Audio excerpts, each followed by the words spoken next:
Ini jangan buat kita ragu kepada Allah Ta'ala. Jangan menyebabkan kita menjadi bimbang dengan adanya perkataan seperti ini, bahwasanya Allah bisa mendengar bentuk, bisa melihat suara. Kita jadi ragu, apa iya Allah bisa? Apa iya Allah mampu? Justru kita wajib mengimaninya. Ini kalau kita udah belajar kayak begini, ada orang yang macam-macam, belum seberapa dibandingin Allah. Begitu. Ya, kayak tadi itu kita dapat berita misalnya ada penyakit, ada orang bisa melihat suara, belum seberapa. Gue udah ngaji, gue udah tahu. Begitu. Itu jadi nggak takjub sama makhluk, paham ente? Kita kan sering terlalu bangga tuh sama makhluk. Begitu. Ya. Kita tuh sering terlalu bangga dengan makhluk.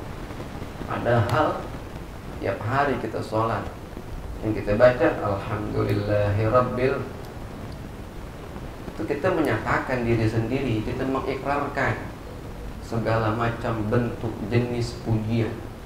Kan al di situ dalam kalimat alhamdu lil istighraq, lil jinsi, lil istikhsas. Artinya apa? Tertentu, semuanya, keseluruhan. Begitu.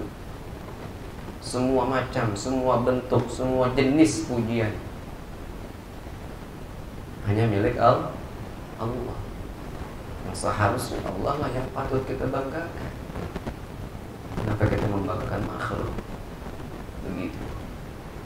Ya. Dan seharusnya kita lebih memilih untuk dibanggakan oleh Allah Ta'ala ketimbang dibanggakan oleh makhluk. Paham gak ente? Masa girang banget dibanggain dong oleh makhluk? Gue demen ngeliatin banget. Langsung deh, kupingnya merah, hidungnya mekar, dipuji-puji sama orang kan begitu. Kalau bisa terbang tuh dia. Begitu. Ini diantara kita ada nggak nih yang demen dipuji sama orang tuh begitu? Ada nggak kira-kira? Yang demen dipuji gitu, demennya itu diangkat-angkat, dipuji-puji, disanjung-sanjung, dimuliain, dihormatin, dibangga-banggain begitu.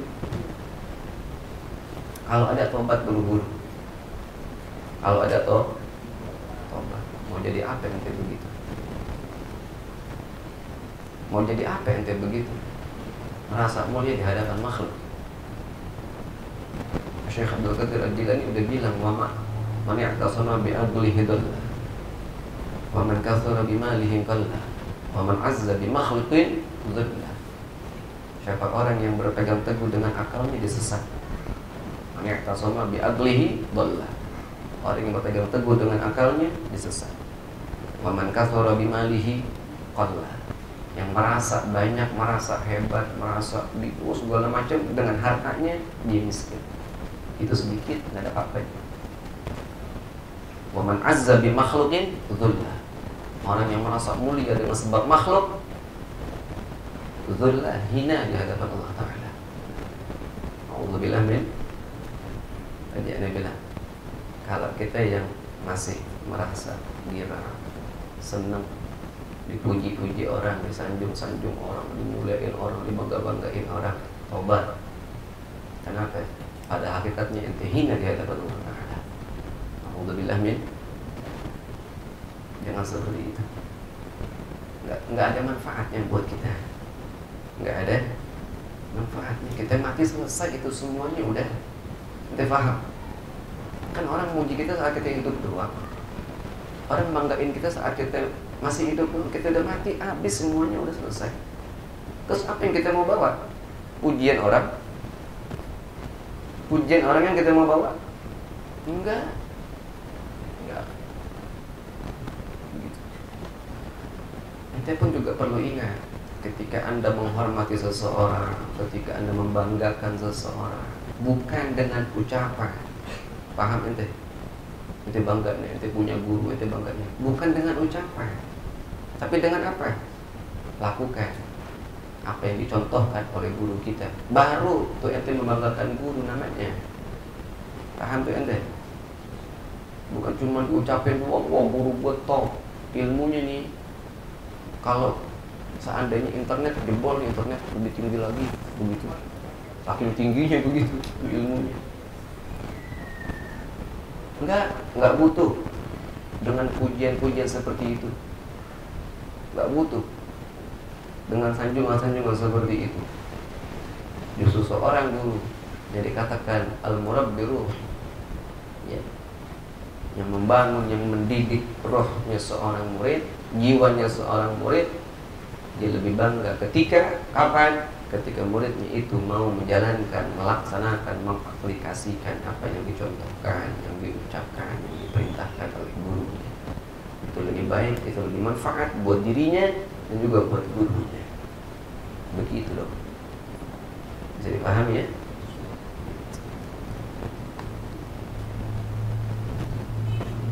Sudah. Kemudian fa'in qulta, apabila engkau mengatakan,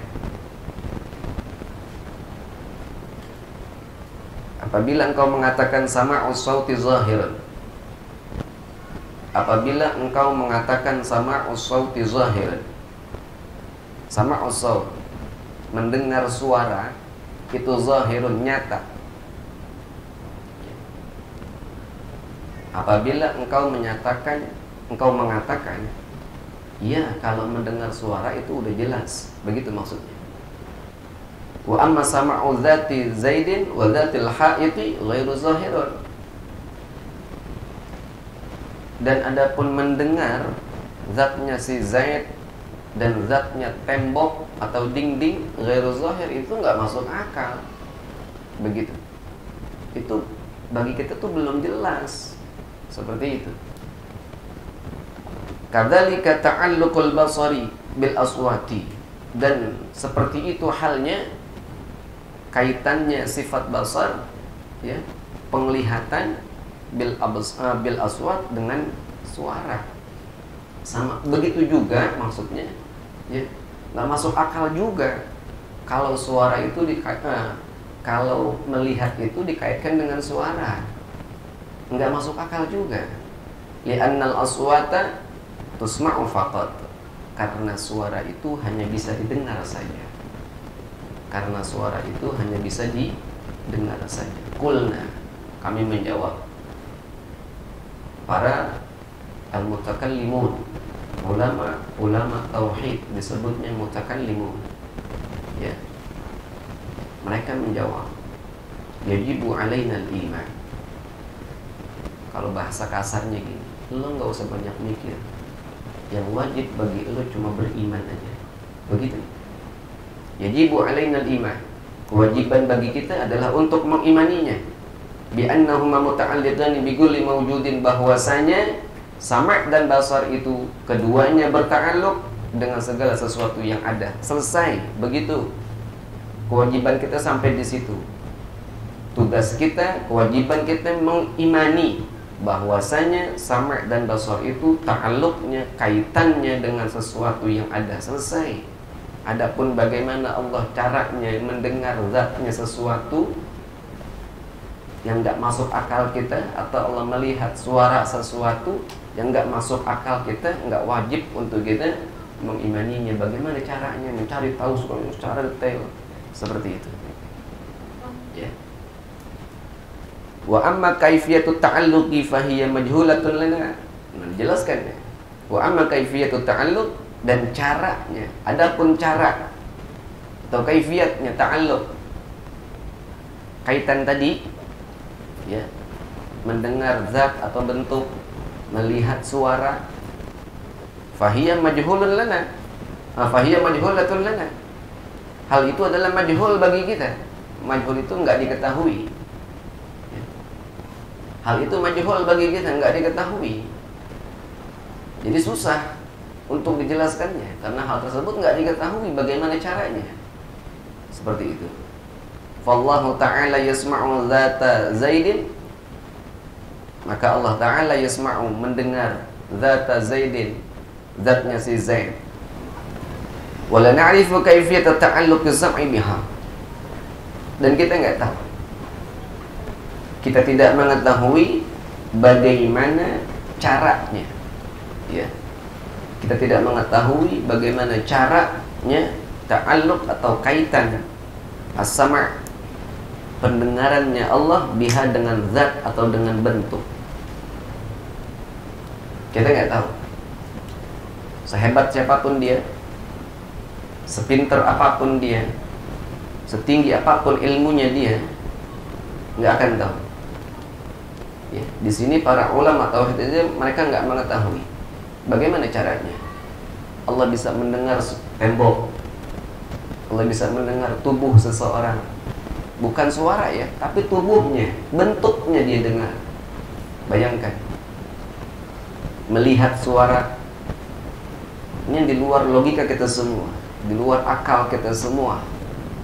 Ya, kita nggak usah berpikir bagaimana caranya Allah melakukan hal itu semuanya. Itulah bentuk kekuasaannya Allah Ta'ala. Itu bukti. Ada hakikatnya begini. Ini secara nggak langsung pengarang kitab kita ini ingin mengajarkan kepada kita. Ente hebat belum seberapa. Ente alim belum seberapa. Ente tinggi belum seberapa. Ini hal yang begini, yang kecil begini aja kita nggak tahu. Akal kita nggak sampai untuk memikirkan. Akal manusia aja nggak sampai nih untuk menemukan jawabannya, ya. Apalagi untuk hal-hal yang lainnya seperti itu. Ya, apalagi yang terkait dengan kesempurnaan zatnya Allah Subhanahu wa Ta'ala. Jauh dari itu semuanya. Itu. Orang kita kan cepat banget merasa puas. Baru hafal 1-2 hadis sudah wah, lagunya udah kayak besar.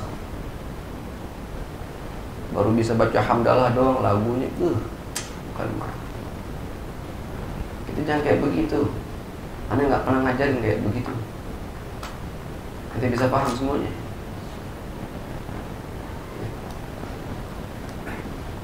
Apa yang mau kita banggain sih sebenarnya? Nama kita apa arti sebuah nama kita? Apa nama ente semuanya? Apa yang mau dibanggain?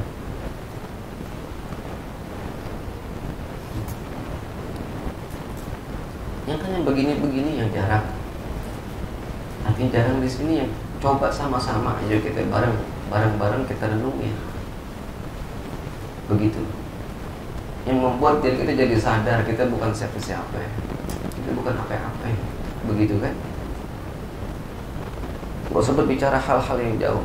Cara bersikap kita sama Allah Ta'ala aja masih salah. Cara bersikap kita kepada Allah itu masih belum benar. Kan begitu ya. Baru dikasih susah doang gerutu. Baru dikasih nggak punya duit doang ngeluh. Ada nggak tuh di sini yang begitu? Ada nggak yang begitu? Gimana Allah mau sayang sama kita? Tuh yang nggak punya duit ngeluh, dikasih susah gerutu. Pantas tuh yang begitu modelnya buat masuk surga. Pantas yang begitu buat masuk surga. Jauh kayaknya.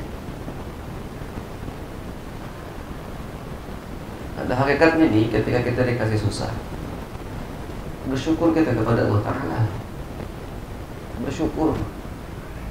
Semisal ente punya kebutuhan, pas datang ke kebutuhan ente nggak punya duit, seharusnya kita bersyukur, alhamdulillah ya Rabb. Begitu. Bukannya tepok jidat malah gerutu segala macam. Bersyukur kita kepada Allah. Bersyukur kenapa? Bersyukur tandanya Allah sayang sama kita. Begitu. Kok sayang Ustaz? Bukannya itu beban buat hidup kita? Betul itu beban. Tapi pada hakikatnya Allah sayang sama kita.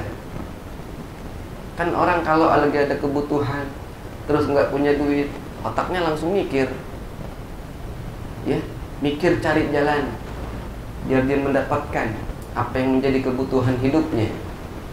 Di satu sisi ada bentuk usaha dia.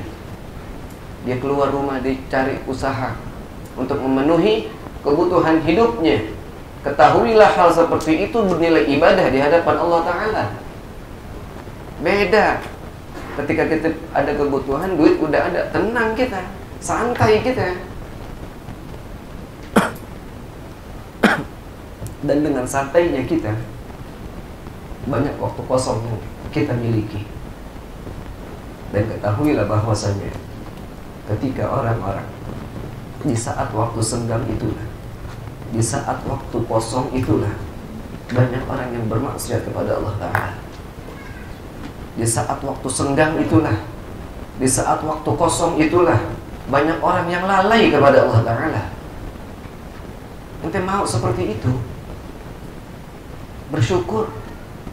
Ketika kita punya kebutuhan, duitnya nggak ada, oh berarti Allah sayang. Secara nggak langsung, lo jangan jauh-jauh dari gue. Begitu Allah kepengennya. Cuma caranya Allah seperti itu. Kadang sikap kita yang salah. Begitu tuh. Ente bisa paham tuh. Allah sayang nggak harus dikasih harta semua.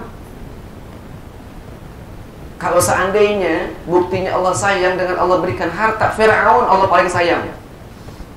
Kan begitu. Ente mau tahu Fir'aun apa yang dia nggak punya?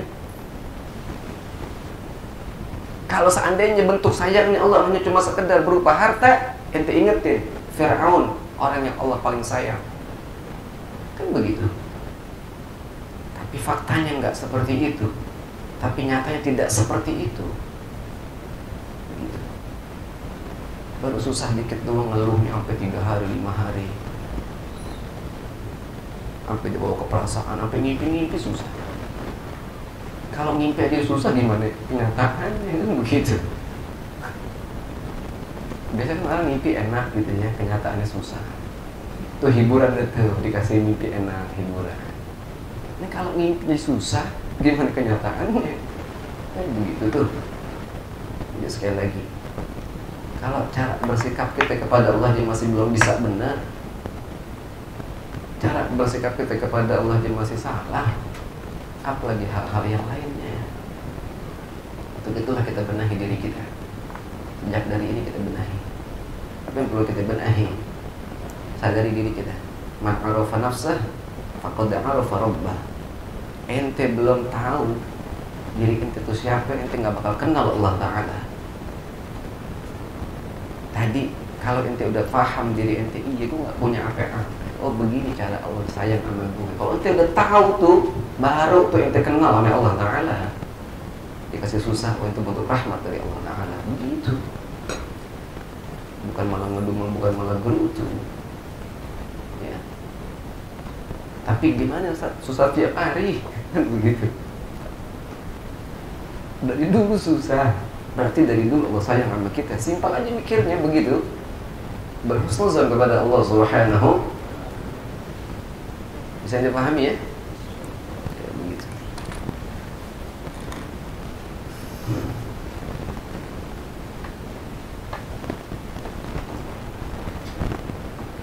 Nah, kemudian walaysal muradu annahu yasma'un walaysal muradu, dan bukan maksudnya, dan bukan maksud annahu yasma'u masy'a dzati Zaidin. Bukan maksudnya bahwasanya Allah itu mendengar masy'a, berjalannya, berjalan zatnya si Zaid. Bukan. Bukan Allah mendengar berjalan atau bergerak zatnya si Zaid, bukan. Lianna sama'an masyihi dakhilun fi sama'il aswan. Karena bahwasanya mendengar berjalannya si Zaid itu masuk dalam kategori mendengar suara. Ya, mendengar suara. Wallahu ta'ala yasma'ul aswata kullah. Allah Subhanahu wa ta'ala yasma'ul aswata kullaha, mendengar seluruh suara. Ya, suara apa aja Allah dengar. Suara hati kita, suara bisik-bisik kita, suara gerutuan kita tadi, suara keluhan kita tadi, Allah dengar semuanya. Ya. Balil muradu, tetapi yang dimaksud annahu yasma'u dzata Zaidin, bahwasanya Allah mendengar zatnya si Zaid, bentuknya si Zaid. Wa jussatahu, jussah itu apa? Ente pernah dengar dalam bahasa Indonesia yang namanya jasad? Jasad itu dari jusah. Begitu. Itu bahasa Arab dari jusah. Jusah itu bangkai. Begitu. Makanya kan kalimat jasad dalam Indonesia tuh biasanya digunakan kepada orang yang korban, pada yang udah mati. Itu jasadnya disuruh gitu. Paham gak tuh ente? Itu dari bahasa Arab. Jusah. Jusah itu artinya bangkai. Jusatun, bangkai. Ya.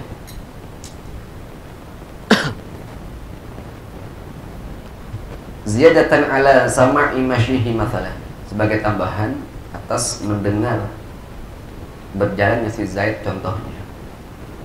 Lakin akan tetapi la na'rifu, kita tidak mengetahui kaifiyata, cara ta'alluqi, kaitan. Tetapi kita tidak mengetahui cara kaitan sama illahi ta'ala, pendengarannya Allah Ta'ala binafsi zat, kepada zat itu sendiri.